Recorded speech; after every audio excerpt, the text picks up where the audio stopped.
ताबूत सकीना दरअसल लकड़ी का बना एक संदूक था जो हज़रत आदम अलैहिस्सलाम पर नाजिल हुआ था।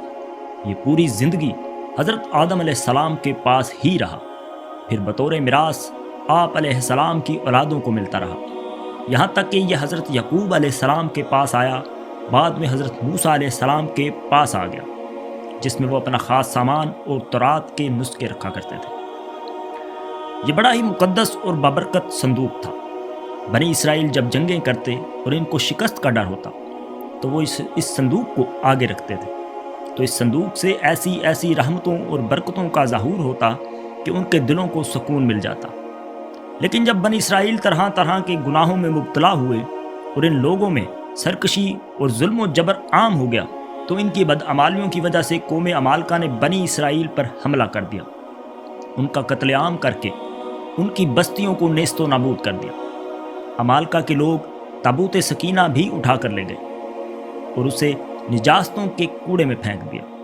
लेकिन इस बेहुरमती की वजह से कौम अमालका तरह तरह की बीमारियों और मुसीबतों में गिरफ्तार हो गए और उनके आबाद शहर बर्बाद हो गए। जब उन्हें इस बात का एहसास हुआ कि संदूक को कूड़े में फेंकने की वजह से ही उन पर अजाब नाजिल हुआ है, तो उनकी आंखें खुल गईं। लिहाजा उन्होंने ताबूत को तलाश किया और उसे बैलगाड़ी पर रख कर बनी इसराइल की तरफ रवाना कर दिया। इस वक्त अल्लाह ने 4 फरिश्तों को भेजा, जिन्होंने संदूक उठाकर बनी इसराइल के नबी शमून अलैहिस्सलाम के पास लाए। ताबूत के वापस आते ही बनी इसराइल खुशहाली में आ गए और फिर से ताकतवर बन गए। जब दाऊद अलैहिस्सलाम की हुकूमत आई तो उन्होंने यरूशलेम में एक खैमा लगाया और अल्लाह का घर तमीर किया। ये खैमा उसी मुकाम पर था जहां आज मस्जिद अक्सा है। यह आलीशान घर दाऊद अलैहिस्सलाम के बेटे हज़रत सुलेमान अलैहिस्सलाम के ज़माने में मुकम्मल हुआ, जिसे हैकल सुलेमानी कहते हैं। इस घर की तामीर के बाद ताबूत सकीना को एहतराम के साथ यहाँ रख दिया गया। उस ताबूत को हैकल के अंदर एक कमरे में रखा गया था, जिसे यहूदी हॉली ऑफ हॉलीज कहते हैं। ताबूत सकीना के अंदर हज़रत मूसा अलैहिस्सलाम का असा, हज़रत यूसुफ अलैहिस्सलाम का कुर्ता, हज़रत सुलेमान अलैहिस्सलाम की अंगूठी, मनोसलवा और बहुत सारे अम्बिया कराम अलैहिस्सलाम के तबरकात मौजूद हैं। एक लंबा अरसा गुजरने के बाद जब दोबारा यहूदियों के अंदर शिरक और जुल्म जबर हुआ और उन्होंने पैगंबरों को कत्ल करना शुरू कर दिया, तो बतौर अजाब बाबल के बादशाह ने यरूशलेम पर तबाह कुन हमला किया। इस बनी इसराइल को तबाह कर दिया और हैकल सुलेमानी में आग लगा दी। इस जंग के दौरान ताबूत सकीना कहीं गुम हो गया, जिसके बाद इसका कोई सुराग नहीं मिला। यहूदी बहाने से आज पूरी दुनिया में उसे तलाश कर रहे हैं। दरअसल ताबूत सकीना यहूदियत, ईसाईयत और इस्लाम तीनों मज़ाहिब में बड़ी अहमियत रखता है। यह ताबूत जिस कौम के पास होगा वो पूरी दुनिया पर हुकूमत करेगा। इसलिए तारीख़ में हर कौम ने इस ताबूत को ढूंढने की कोशिश की है।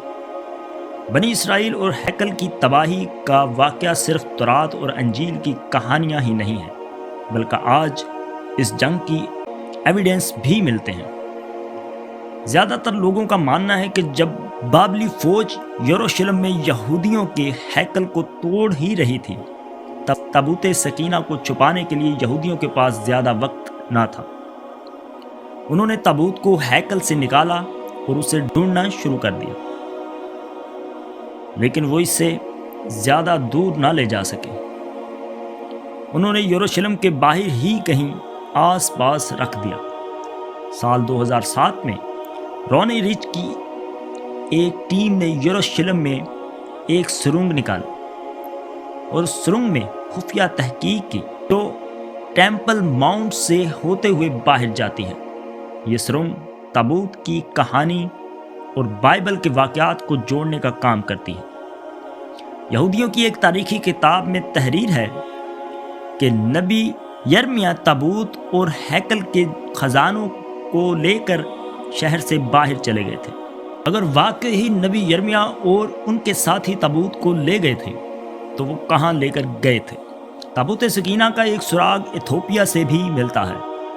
मुअर्रिखीन ने लिखा है कि ज़माने कदीम में एक حبشی بادشاہ حضرت سلیمان علیہ السلام کی تعلیم کو قبول کیا تھا، اور اسی بادشاہ نے وقت نصر کے یروشلم پر حملے کے دوران تابوت سکینہ کو بچا کر ایتھوپیا لے جانے میں کامیاب ہوا تھا۔ ایتھوپیا آتے وقت اس نے ایک نقلی صندوق کو یروشلم ہی چھوڑ دیا تھا اور اصل تابوت کو ایتھوپیا کے گرجا گھر میں حفاظت کے ساتھ رکھ دیا تھا۔ آج بھی ایتھوپیا کی آرتھوڈاکس دعویٰ کرتی ہے کہ ان کے پاس ہی اصل تابوت سکینہ موجود ہے۔ کچھ ایکسپرٹس یہ بھی کہتے ہیں کہ تابوت سکینہ 15ویں صدی میں خفیہ شیطانی تنظیم نائٹ ٹیمپلر یعنی صلیبیوں کے ہاتھوں میں چلا گیا تھا، جس کو صلیبیوں نے فرانس بھجوا دیا تھا۔ ان کا عقیدہ تھا کہ اس صندوق کی برکت سے وہ جنگوں کو آسانی سے فتح کر سکتے ہیں۔ بعض ترکی کے مصنف نے لکھا یہ ہے کہ سلطان محمد فاتح نے جب قسطنطنیہ کو فتح کیا تو انہیں یہ پتہ چلا کہ تابوت سکینہ کی بازنطینیوں کے صوفیہ چرچ میں چھپا کر رکھا ہے، لہٰذا سلطان نے اس مقدس صندوق کو کسی محل کے خفیہ تہ خانے میں محفوظ کر دیا ہے۔ اس خفیہ مقام کی جانکاری صرف سلطان، ان کے قریبی ساتھیوں اور سفید داڑھی والوں کے پاس تھی، یہاں تک کہ اس تابوت کی جانکاری سلطان عبد الحمید کو بھی تھی۔ اس صندوق کو حاصل کرنے کے لیے یہودیوں کے کئی افراد سلطان عبد الحمید کے پاس پہنچے اور استنبول چلے گئے اور استنبول کے نیچے کھدائی کی اجازت مانگی، لیکن سلطان نے اس سے صاف انکار کر دیا۔ سلطان عبد الحمید اس صندوق کو دنیا سے چھپائے رکھا اور خلافت عثمانیہ کے خاتمے سے قبل ہی اسے کسی خفیہ مقام پر منتقل کر دیا۔ ترکی ماہرین کا کہنا ہے کہ تابوت سکینہ آج ترکی کے ہی کسی نامعلوم مقام پر موجود ہے۔ تابوت سکینہ کی لوکیشنز میں مصر کا نام بھی آتا ہے۔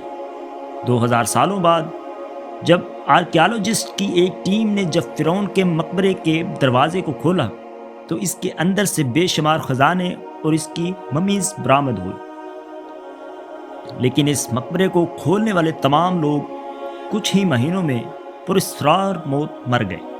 اس مقبرے سے ایک صندوق بھی ملا تھا جو بالکل تابوت سکینہ جیسا ہی تھا۔ بعض لوگوں کا کہنا ہے کہ یہ وہی تابوت سکینہ ہے جو جنگوں کے دوران مصر لایا گیا تھا اور اس کے اندر کی چیزیں نکال لی گئی تھی۔ اسلامی روایتوں میں تابوت سکینہ آخر الزمان کی نشانیوں میں ایک نشانی ہے۔ روایتوں کے مطابق بحر طبریہ سے امام مہدی علیہ السلام کے ذریعے تابوت ظاہر ہوگا، یہاں تک کہ بیت المقدس کے سامنے حضرت امام مہدی علیہ السلام کے سامنے اس تابوت کو اٹھا کر رکھ دیا جائے گا۔ جب یہودی اس تابوت کو دیکھیں گے تو چند لوگوں کے سوا تمام لوگ اسلام قبول کر لیں گے۔ بلا شبہ دنیا کی ہر قوم تاریخ میں تابوت کو تلاش کرتی رہی ہے۔ یہ تابوت آج بھی کسی خفیہ مقام پر چھپا ہے۔ اگر مستقبل میں یہ تابوت کسی قوم کو مل جائے تو وہ دنیا کی سب سے طاقتور قوم ہوگی۔ اسی کے ساتھ اپنے میزبان محمد سفیان کو دیجیے اجازت۔ اللہ حافظ۔